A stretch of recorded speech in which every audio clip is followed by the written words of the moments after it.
వైఎస్ఆర్ కాంగ్రెస్ పార్టీలో చాలా కీలకమైన పరిణామాలైతే జరుగుతున్నట్టు మనందరికీ స్పష్టంగా అర్థమైపోతుంది. లండన్ పర్యటన నుంచి వచ్చిన జగన్ దూకుడు పెంచారు. ఏకంగా జగన్ 2.0ని చూడబోతున్నారని చెప్పి స్పష్టం చేశారు. ఈ నేపథ్యంలోనే అధికార కూటమి పార్టీతో పాటు సొంత పార్టీ మీద కూడా ఒక రకంగా సీరియస్ అవడంతో పాటు ప్రక్షాళన దిశగా ఆయన అడుగులు ముందుకు వేశారు. ఈ క్రమంలోనే ఫస్ట్ టైం విజయసాయిరెడ్డి రాజీనామాపై ఆయన స్పందించారు.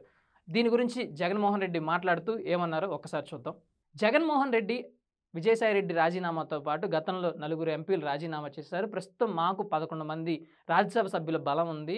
ఎవరో భయపెడితేనో, ప్రలోభపెడితేనో రాజకీయాల నుంచి తప్పుకోవడం, లేదంటే ఆ పార్టీలోకి మారిపోవడం అనేది తమ క్యారెక్టర్‌ని తాము చంపుకున్నట్లే. రాజకీయాల్లో ఉంటే క్యారెక్టర్ ఉండాలి, క్రెడిబిలిటీ ఉండాలని ఎప్పుడూ చెప్పే వ్యక్తి జగన్. సో, ఈసారి కూడా దాన్నే పునరుద్ఘాటించారు. అయితే జగన్ చేసిన మాటలకి విజయసాయిరెడ్డికి పూర్తిగా కోపం వచ్చినట్టుంది. సైరా ఒక్కసారిగా సీరియస్ అయిపోయారు. తన ఎక్స్ వేదికగా జగన్మోహన్ రెడ్డికి స్ట్రాంగ్ కౌంటర్ ఇచ్చారు.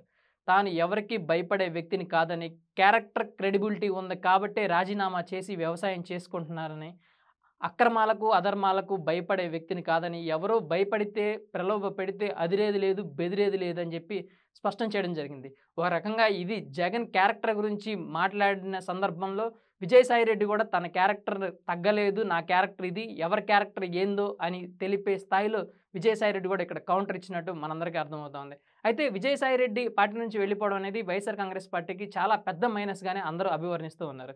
అయితే విజయసాయిరెడ్డి ఎందుకు దూరం అయ్యారు? దూరం అవ్వడానికి గల కారణాలేంది? అసలు జగన్మోహన్ రెడ్డి మళ్ళీ ఎందుకు విజయసాయిరెడ్డిని అప్రోచ్ అవ్వలేదనే సందేహాలు చాలా మందిలో ఉన్నాయి. కానీ జగన్ కాన్ఫిడెన్స్ లెవెల్స్ ఎప్పుడు ఒకేలాగా ఉంటాయి. నేను ఒక్కడినే ఈ పార్టీ పెట్టాను, నేను ఒక్కడితోనే ఈ ప్రయాణం మొదలైంది. రేపనే రోజు 175 మంది ఎమ్మెల్యే క్యాండిడేట్‌లు నేను తీసుకురాగలను. నాతో ఎవరున్నా లేకపోయినా ఇబ్బంది లేదు. సాధారణ కార్యకర్తని ఎమ్మెల్యేని చేయగలను, ఎంపీని చేయగలను, ఎమ్మెల్సీ చేయగలను, రాజ్యసభకు కూడా పంపించగలనని ఎప్పుడూ చెప్తాడు జగన్. నిన్న కూడా అదే చెప్పారు. ఆయన ప్రెస్ మీట్‌లో ఈరోజు ఎవరెవరైతే కార్యకర్తలు పోలీసుల ద్వారా, కూటమి ప్రభుత్వం ద్వారా ఇబ్బంది పడుతున్నారో అదే కార్యకర్తలకి రేపు పోలీసుల చేత సెల్యూట్ చేపిస్తా అని చెప్పడం జగన్ గతంలో చేసిన పనికి ఉదాహరణగా చెప్పొచ్చు. ఎందుకంటే నందిగాం సురేష్ విషయంలో కూడా ఇదే జరిగింది. నందిగాం సురేష్‌ని నాడు టీడీపీ ప్రభుత్వం ఇబ్బంది పెట్టింది. వైఎస్ఆర్ కాంగ్రెస్ పార్టీ 2019 ఎన్నికల్లో ఆయనకి బాపట్ల ఎంపీ సీట్ ఇచ్చింది. ఆయన్ని డైరెక్ట్‌గా ఎంపీ చేసింది. ఏ పోలీసులైతే ఆయన్ని కొట్టారో ఆ పోలీసుల చేతే సెల్యూట్ కొట్టించాడు జగన్. సో, రేపు కూడా అలాంటి ప్రయత్నమే జరగబోతుంది.